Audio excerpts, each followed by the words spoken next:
आदाब नाज़रीन, खबरनामे में आपका इस्तकबाल है। मैं हूं साइमा खान। सबसे पहले नजर हेडलाइंस पर। शुमाल मशरिक में सैलाब की सूरत हाल संगीन। आज तेज से बहुत ज्यादा बारिश का अलर्ट। 10 दरिया खतरे के निशान से ऊपर, लाखों लोग मुतासिर।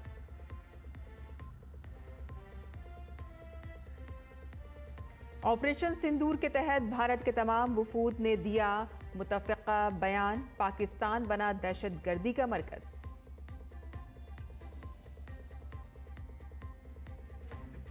अमेरिकी कांग्रेसमैन रिच मैककॉर्मिक ने पीएम मोदी को बताया भारत का सबसे बाअसर लीडर। अमेरिका की खातून सानी उषा वेंस ने अपने बच्चों के साथ पीएम मोदी से मुलाकात को किया याद।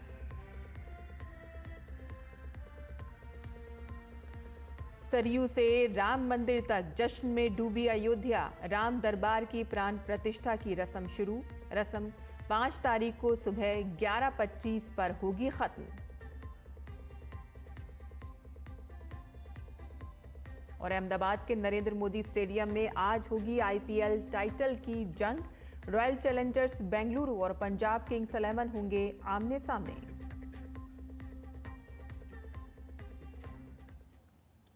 और अब खबरें तफसील से। आसाम में सैलाब की सूरत हाल मजीद बिगड़ गई है। श्री भूमि सबसे ज्यादा मुतासिर है और इसके बाद काछर और नगांव का नंबर आता है, जहां तबाहकुन बारिशों की वजह से बड़ी सड़कें मुतासिर हुई हैं। आसाम में मरने वालों की तादाद 6 हो गई है। 5.1 लाख से ज्यादा अफराद मुतासिर होने के साथ ही महकमा मौसमियात ने तमाम शुमाल मशरक़ी रियासतों के लिए ऑरेंज अलर्ट और अरुणाचल प्रदेश के लिए येलो अलर्ट जारी किया है। आसाम, मेघालय, नागालैंड, मिजोरम, त्रिपुरा में आज अलग अलग मकामात पर ज़्यादा से बहुत ज़्यादा बारिश का इम्कान है, जबकि अरुणाचल प्रदेश में अलग अलग मकामात पर गरज चमक के साथ मूसलाधार बारिश का इम्कान है। और मुसलसल बारिश ने शुमाल मशरक़ी रियासतों में सैलाब और लैंडस्लाइडिंग की वजह से तबाही मचा दी है। आसाम की सूरत हाल बदस्तूर तशवीशनाक है। सैलाब से 5 लाख से ज़ायद अफराद मुतासिर हैं और मरने वालों की तादाद 11 तक पहुँच गई है। महकमे मौसमियात के मुताबिक आसाम के बेशतर मकामात पर दरमियानी बारिश की तवक्को है, जबकि बाज़ मकामात पर बहुत ज़्यादा बारिश का इम्कान है। ब्रह्मपुत्र नदी निमाटी घाट और तेजपुर में खतरे के निशान से ऊपर बह रही है, जबकि छोटा बेकरा, फुलेरताल और एपी घाट और बीपी घाट में बराक नदी खतरे के निशान से ऊपर बह रही है। आसाम के अलावा मणिपुर के मुख्तलिफ हिस्सों में शदीद बारिश के बाद पैदा हुई सूरत हाल में भारतीय फौज और आसाम राइफल्स के ऑपरेशन जल राहत 2 के तहत तेजी से बचाव का काम जारी है। पीर को वजीर आला हेमंत बिस्व शर्मा ने सैलाब मुतासरा इलाकों का दौरा करके सूरत हाल का जायजा लिया। आज वो कछार और कल दीमा हसाव का दौरा करेंगे। और इसके अलावा वजीर दाखिला अमित शाह ने भी हर मुमकिन मदद की यकीन दहानी कराई है। वज़ीर आज़म नरेंद्र मोदी ने कल international air transport association IATA की 81वीं सालाना जनरल मीटिंग से खिताब किया। वज़ीर आज़म ने पिछली दहाई में हवाबाजी के शोबे में होने वाली पेशरफ्त का जिक्र किया और भारत के नए एतमाद को उजागर करते हुए कहा कि भारत हमेशा खुले आसमान और आलमी राब्ते का हामी रहा है।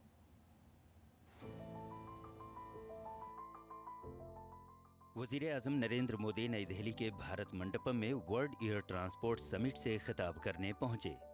इस समिट और इंटरनेशनल एयर ट्रांसपोर्ट एसोसिएशन के 81वें सालाना जनरल इजलास में दुनिया भर से हवाबाजी के शोबे से वाबस्ता अहम शख्सियात जमा हुई। वज़ीर आज़म ने आलमी हवाबाजी के शोबे में मुस्तकबिल के इम्कानात को उजागर किया और इसमें होने वाली पेशरफ्त का भी जिक्र किया। भारत और विदेशी एयरलाइंस को मिलाकर हर साल करीब 24 करोड़ यात्री 240 मिलियन पैसेंजर्स हमारे यहां उड़ान भरते हैं। यानी दुनिया के ज्यादातर देशों की टोटल पॉपुलेशन से भी कहीं ज्यादा। और 2030 तक ये संख्या 50 करोड़ 500 मिलियन पैसेंजर तक पहुंचने की संभावना है। आज भारत में 3.5 मिलियन मेट्रिक टन सामान एयर कार्गो से ट्रांसपोर्ट होता है। इस डेकेड के अंत तक ये भी बढ़कर 10 मिलियन मैट्रिक टन तक पहुंचने वाला है। पीएम ने कहा कि भारत का हवाबाजी का शोबा सबसे तवील और बुलंद तरीन प्रवास के टेक ऑफ पॉइंट पर है। वजीर आजम ने हवाबाजी से मुताल्लिक बुनियादी ढांचे की तरक्की के बारे में भी बात की। पीएम ने 2014 से ऑपरेशनल हवाई अड्डों की तादाद 74 से बढ़कर 162 होने और भारतीय कैरियर्स के 2000 से ज्यादा नए हवाई जहाजों के लिए ऑर्डर दिए जाने का भी जिक्र किया। भारत के पास मार्केट है। ये मार्केट मात्र कंज्यूमर्स का समूह नहीं है, ये भारत की एस्पिरेशनल सोसाइटी का प्रतिबिंब है। दूसरा, टेक्नोलॉजी और इनोवेशन के लिए हमारे पास डेमोग्राफी और टैलेंट है। हमारे युवा नए दौर के इनोवेटर्स हैं जो आर्टिफिशियल इंटेलिजेंस, रोबोटिक्स और क्लीन एनर्जी जैसे क्षेत्रों में ब्रेक थ्रू ला रहे हैं। तीसरा, हमारे यहां इंडस्ट्री के लिए ओपन और सपोर्टिव पॉलिसी इकोसिस्टम है। इन तीनों सामर्थ्य के दम पर हमें मिलकर भारत के एविएशन सेक्टर को नई ऊंचाई पर लेकर जाना है। वजीर आजम नरेंद्र मोदी ने एविएशन सेफ्टी को भारत की अव्वलीन तरजीह करार दिया। पीएम ने कहा कि भारत खुले आसमान और आलमी राबते का हामी रहा है। वजीर आजम ने भारत में ड्रोन टेक्नोलॉजी के बढ़ते हुए इस्तेमाल पर भी बात की। भारत ड्रोन टेक्नोलॉजी को टेक्नोलॉजिकल एडवांसमेंट के लिए इस्तेमाल कर रहा है। साथ ही हमने इसे फाइनेंशियल और सोशल इंक्लूजन का एक टूल बनाया है। ड्रोन के जरिए हम महिलाओं के सेल्फ हेल्प ग्रुप्स को एम्पावर कर रहे हैं। इससे खेती में, डिलीवरी में, सर्विसेज में महिलाओं की भागीदारी बढ़ी। पीएम ने कहा कि दुनिया की बड़ी एविएशन कंपनियों के लिए भारत में सरमायाकारी करने का बेहतरीन मौका है। वजीर आजम ने हवाबाजी के शोबे की तौसी की वजह से रोजगार के मौके का जिक्र किया और भारत में खास तौर पर इस शोबे में खवातीन की ताकत का भी जिक्र किया। कनेक्टिविटी, विकास और आत्मनिर्भरता के साथ भारत आगे बढ़ रहा है और प्रधानमंत्री नरेंद्र मोदी के नेतृत्व में एक नई ऊर्जा के साथ ये पंख फैला रहा है। कैमरा पर्सन विश्वबंधु के साथ मैं तापस भट्टाचार्य, दूरदर्शन समाचार, दिल्ली। और रूस, लातविया, स्लोवेनिया, यूनान और स्पेन का दौरा मुकम्मल करने के बाद डीएमके एमपी कनिमोजी की क़यादत में कुल जमाती वफ्द भारत रवाना हुआ। क़ब्ल अज़ीं डीएमके एमपी कनिमोजी ने कहा कि हमने स्पेन के वज़ीर ख़ारजा से मुलाकात की, सेनेट से मुलाकात की, हमने स्पेन इंडिया कौंसिल के साथ मीटिंग की। हमें वज़ीर ख़ारजा की तरफ से बहुत मुस्बत जवाब मिला। उन्होंने हमें यकीन दहानी कराई है कि जब भारत दहशतगर्दी के ख़िलाफ़ लड़ना चाहेगा और उसे ख़त्म करना चाहेगा तो वो उसकी भरपूर हिमायत करेगा।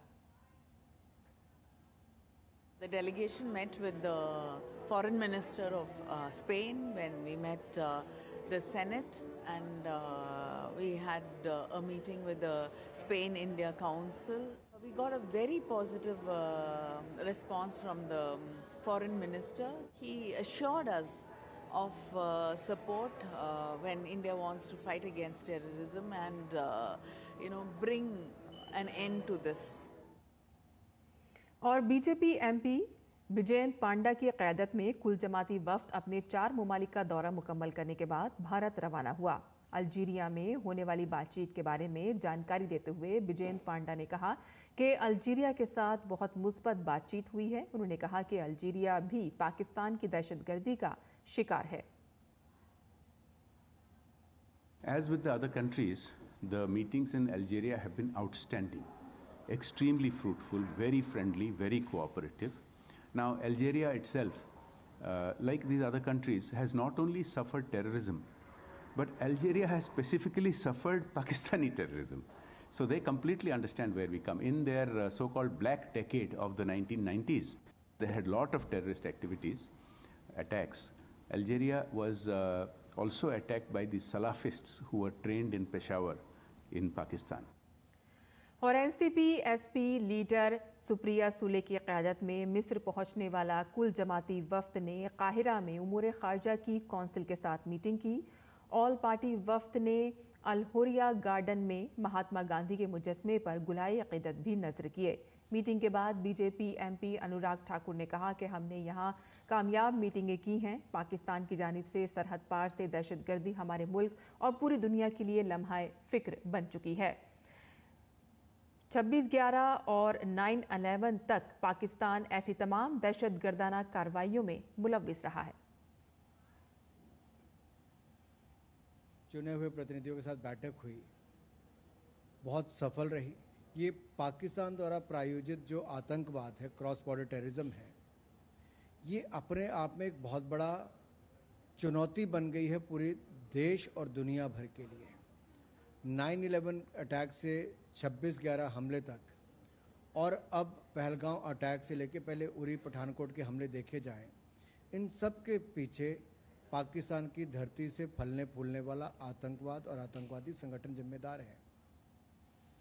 और कांग्रेस के रुकन पार्लियामेंट शशि थरूर की क़यादत में ब्राज़ील जाने वाले भारतीय वफ़द ने ब्राज़ीलिया में फेडरल डिप्टी फिलिप बरोस, खारजा उमूर के चेयरमैन और चैम्बर ऑफ डिप्यूटीज़ की कौमी दिफाई कमेटी से मुलाकात की। बीजेपी के रुकन पार्लियामेंट तेजस्वी सूर्या ने ब्राज़ील के दौरे के दौरान कहा कि ब्राज़ील ने वाज़ेह तौर पर भारत का साथ दिया है। ब्राज़ील ने पाकिस्तान की सरहद पार से जारी दहशतगर्दी की मजम्मत की है और भारत के इंसदाद दहशतगर्दी ऑपरेशन सिंदूर की हिमायत की है। ब्राज़ील लातीनी अमेरिका और पूरे जोग्राफिया में एक अहम आवाज़ है। ये कई प्रोग्रामों में भारत का स्ट्रेटेजिक पार्टनर भी है।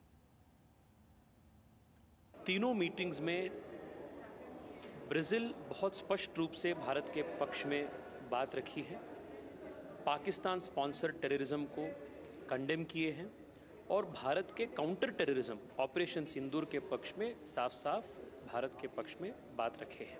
This is very big for India, क्योंकि पूरे दक्षिण अमेरिका में और लैटिन अमेरिका के ये जो जोग्राफी है, इसमें ब्राज़ील एक बहुत महत्वपूर्ण वॉइस है और दुनिया के कई सारे बड़े बड़े प्लेटफॉर्म्स में भारत के साथ एक स्ट्रैटेजिक पार्टनर भी ब्राज़ील है। और US India strategic partnership forum में अमेरिकी कांग्रेसमैन रिच मैककॉर्मिक ने कहा कि वज़ीर आज़म नरेंद्र मोदी भारत में अब तक के सबसे बाअसर सियासतदान हैं। उन्होंने यहाँ तक कहा है कि शायद महात्मा गांधी के बाद पीएम मोदी भारत के सबसे बाअसर शख्स हैं। मैककॉर्मिक इंडिया कॉक्स के शरीक चेयरमैन भी हैं। उन्होंने कहा कि पीएम मोदी शाइस्ता हैं, वो एक अजीम शख्सियत हैं और कौम परस्त हैं, और साथ ही वो ये भी बेहतर तरीके से जानते हैं कि मईशत को किस तरह से मजबूत करना है और वो सही रास्ते पर हैं। Prime Minister Modi, and this is no surprise to anybody here, is the most influential politician maybe ever in India. Definitely one of the most beneficial. Probably the most influential person in India since Gandhi. He is humble. The people that all knew him before he became the Prime Minister talked about him staying and sleeping on their floor when he came to visit. And when I was talking to him at a luncheon in India, in New Delhi, he was actually talking about he does not trust a politician that has not traveled from north to south or south to north on the main train coach. Once again, because he believes that if you're a man of the people, you have to meet the people. You have to experience the diversity and the breadth and the score of what India is, and that is its people. And he is a man of the people, no doubt about it. He comes across as somebody who's aggressively, almost nationalistic, but definitely understands the way the world understands how to develop an economy. और अमेरिकी दारुल हुकूमत Washington DC में India US forum का इनेकाद किया गया। इस programme में अमेरिकी नायब सदर जेडी वैंस की अहलिया ऊषा वैंस ने अपने हालिया भारत दौरे के दौरान वज़ीर आज़म मोदी से मुलाकात का अपना तजुर्बा शेयर किया। ऊषा वैंस ने अपने बच्चों के साथ पीएम मोदी की मुलाकात को याद किया। As you mentioned, meeting the Prime Minister, that was really very special. We'd actually had a chance to meet him before.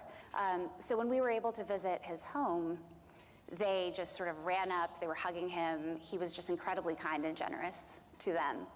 And I think it was a very productive conversation for JD and the Prime Minister, of course, but also I think it was a real opportunity for us to kind of cement that personal relationship that they have, which I think is only to the good. And as you mentioned, there was a puppet show. That was a particular highlight, with sort of puppeteering from all over the country, including from Andhra Pradesh, where my family is from. There were bits from the Ramayana, there were sort of comedic bits with animals, and it was a huge hit. My kids have been trying to recreate it at home with construction paper, which is going about as well as you can imagine.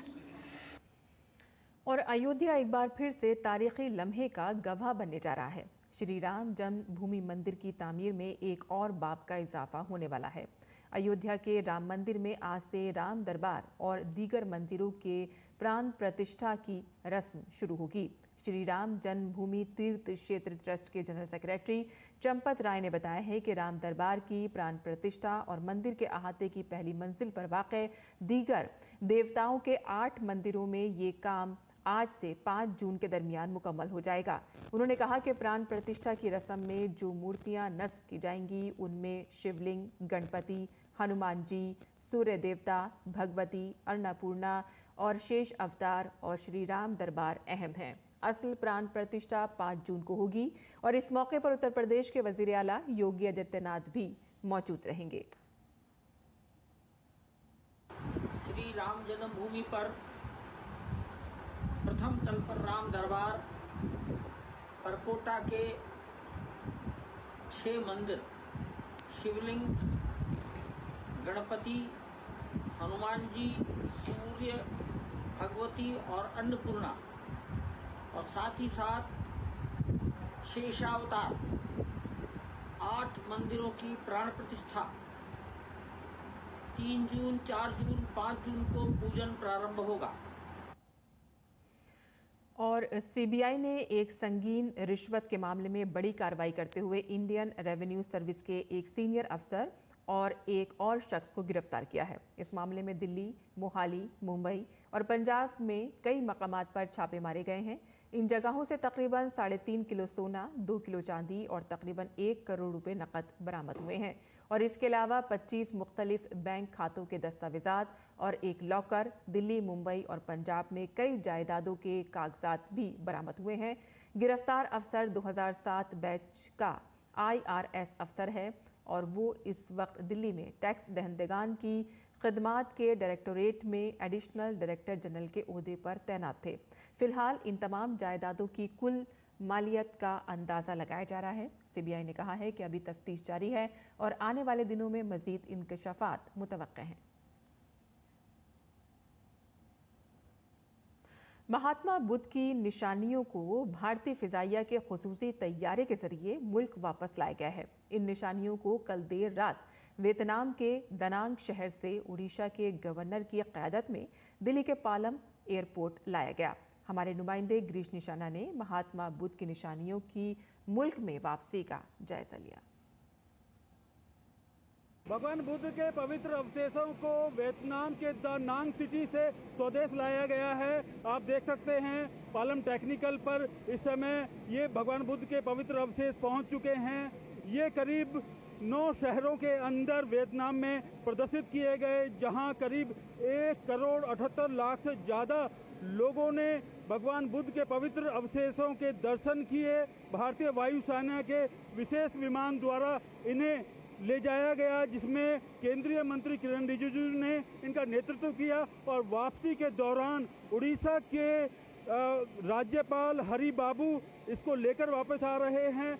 हमारे साथ भंते धम्मा ज्योति जी मौजूद हैं, बात करते हैं। Sir, कितना महत्व है इन अवशेषों का? अभी हम लोग जो वियतनाम में गया इस अवशेष को भगवान बुद्ध का रिलिक को लेकर उससे महत्व इतना पता चलता है कि रिलिक का कितना महत्व है जो बौद्ध देशों में। हम लोग ने देखा कि वहाँ लोग इतना इससे प्रभावित हुआ और इतना श्रद्धा उनमें जगा कि ये भारत सरकार की जो भेजा हुआ जो रिलिक है इससे एक बहुत बड़ा सेवा वहाँ के समाज में हुआ है। तो ये हम लोग ने देखा कि इससे आदमियों में जो श्रद्धा, उस देश के लोगों में इतना जागृति आया है कि ये एक बहुत बड़ा सेवा प्राप्त किया है। तो हमें बहुत खुशी है कि इस प्रकार का जो भारत सरकार द्वारा जो सेवा किया जा रहा है भगवान बुद्ध का रिलिक को बेच कर, इसकी बहुत प्रशंसा हम लोग करते हैं। हमारे साथ ज़्यादा बात करने के लिए मौजूद हैं भंते वीन जो वियतनाम से हैं। Dear on respect sir and madam who is watching this video, we are very happy and we want to say thank you for Indian government for accept to the Vietnamese government for exposition the Buddha relics at Vietnam in 32 days of the May and June. Cameraman Gaurav Giri के साथ गिरीश निशाना, DD news, Delhi. और नाज़रीन, अब पेश है दिल्ली से शाया होने वाले उर्दू अखबारात का मुख्तसर जायजा।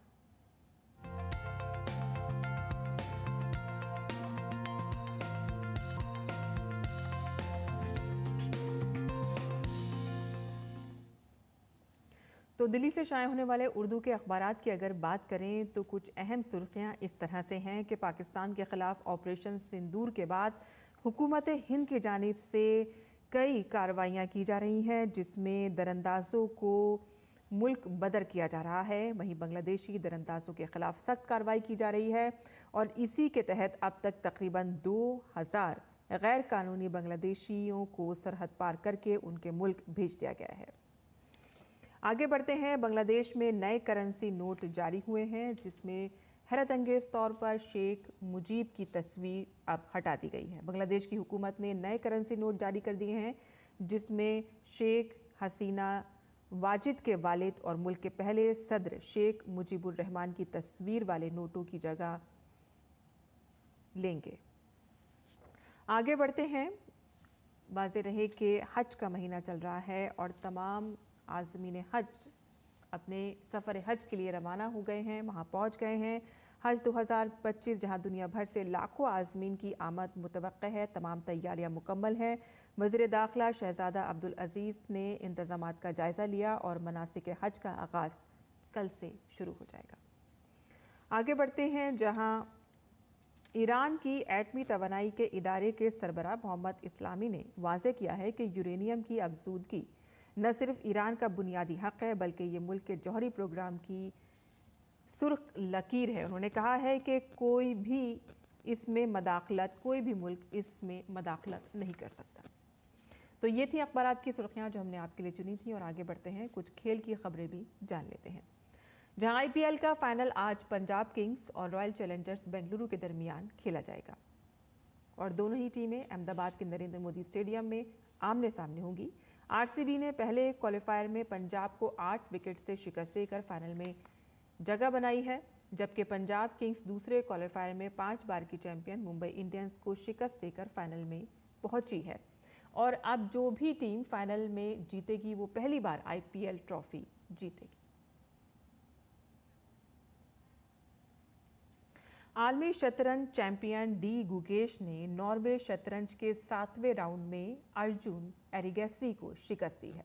टूर्नामेंट में गुगेश की ये दूसरी क्लासिकल जीत है। इस जीत के बाद गुगेश बहुत पुरसुकून नजर आए और इससे कबल नॉर्वे शतरंज के 6ठे राउंड में डी गुगेश ने नॉर्वे के लेजेंड और साबिक आलमी चैंपियन मैग्नस कार्लसन को शिकस्त दी थी। इस शिकस्त के बाद कार्लसन गुस्से में नजर आए थे और चेस बोर्ड पर हाथ मारते नजर आए। और अब जान लेते हैं मुल्क भर के मौसम का हाल।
और इसी के साथ ही हमारा खबरनामा यहीं ख़त्म होता है। हमारी पूरी टीम को इजाज़त दें।